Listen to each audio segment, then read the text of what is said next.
भगवान का अवतार किस लिए होता है? भगवान क्यों अवतार लेकर आते हैं?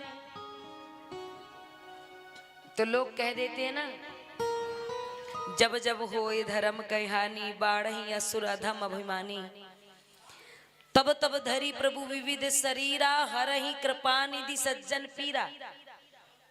पर आप रामचरितमानस में सुनेंगे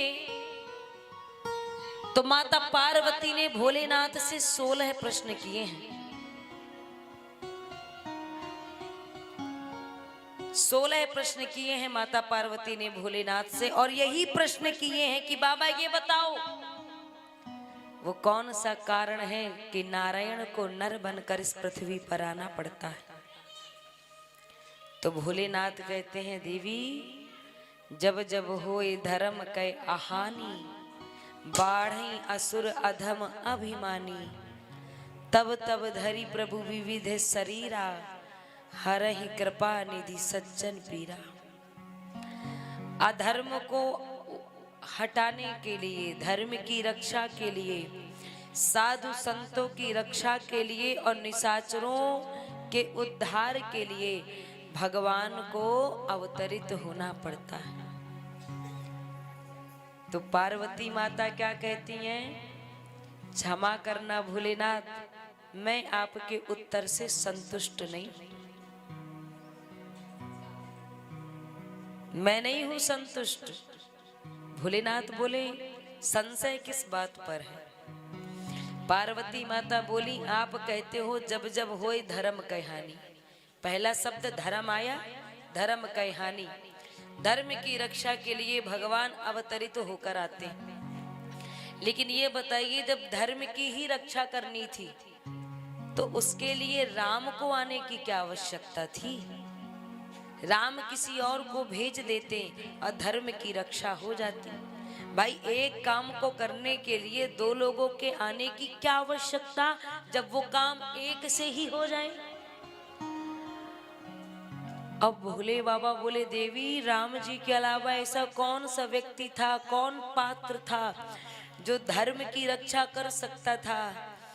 माता पार्वती कहती हैं, उठाओ रामचरितमानस और पढ़ो गोस्वामी श्री तुलसीदास जी क्या लिखते हैं।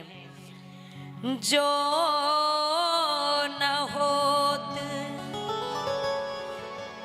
जागे जन्म भरत को,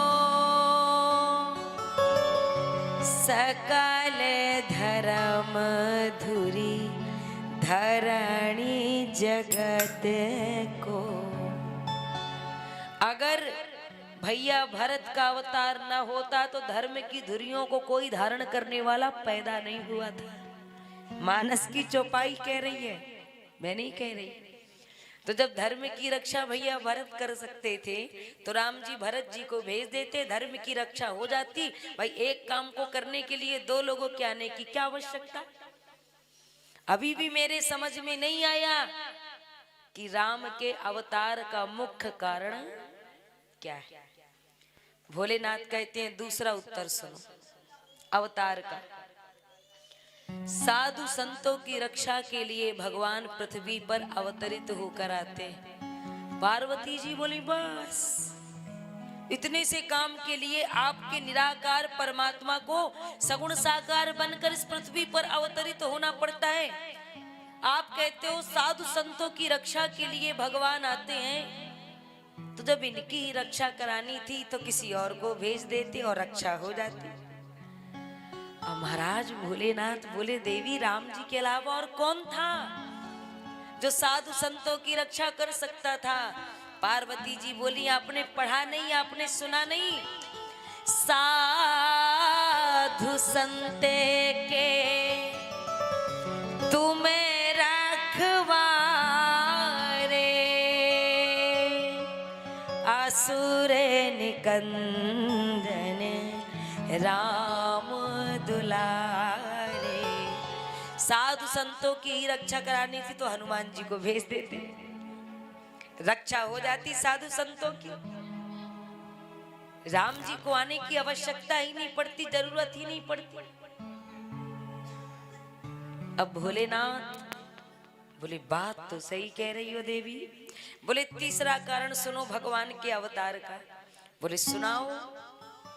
भोलेनाथ कहते हैं निशाचरों के उद्धार के लिए, निशाचरों को मारने के लिए राम मनुज रूप में अवतरित होते हैं। तो पार्वती माता बोली बस इतने से काम के लिए आपके परमात्मा को इस धरती पर अवतरित होना पड़ता है। अरे जब निशाचरों को ही मारना था, अंत करना था, तो किसी और को भेज देते राम जी, और उनके द्वारा, उसके द्वारा निशाचरों का अंत हो जाता। जब एक व्यक्ति उस काम को कर सकता है तो फिर दो लोगों के आने की क्या आवश्यकता। भोलेनाथ बोले फिर दो लोग। अब ऐसा कौन था जो राम जी के अलावा निशाचरों को मार सकता था। तो पार्वती मैया कहती हैं उठाओ रामचरितमानस और पढ़ो। जिस वक्त श्री विभीषण जी महाराज, रावण ने जब चरण का प्रहार करके और लंका से विभीषण जी को निकाल दिया, तो विभीषण जी जब राम जी की शरण में आए तो सुग्रीव इत्यादियों ने क्या कहा कि प्रभु ये निशाचर लंकेश का भाई है विभीषण, इस पर भरोसा मत करना, ये राक्षस लोग हैं, क्या पता इसको भेजने के पीछे रावण का कोई षड्यंत्र हो, कोई चाल हो, इसीलिए ये निशाचर है और कब हमारे लिए खतरा बन जाए कोई ठिकाना नहीं। इसको शरण मत देना, अपने दल में मत रखना। तो जैसे ही राम जी ने इतना सुना बोले अरे सुग्रीव, ये तो एक ही निशाचर है। अगर ऐसे अगर ऐसे संसार के समस्त निशाचर एक साथ भी आ जाए तो तुम्हें पता है मेरा लखन क्या कर सकता है। सुग्रीव जी बोले क्या कर सकता है। राम जी कहते हैं सुग्रीव कोई गिनती नहीं कि 100 की 200 500 1000 की लाख करोड़ नहीं। राम जी कहते हैं सुग्रीव जग माहु सखा, जग माहु सखा निशाचर जेते हो, लक्ष्मण नहीं निमिष महु के थे। राम सिया राम जय जय राम, राम सिया राम जय जय राम। हो जग महु सखा निशाचर जेते, लक्ष्मण नहीं निमिष महु के थे। राम सिया राम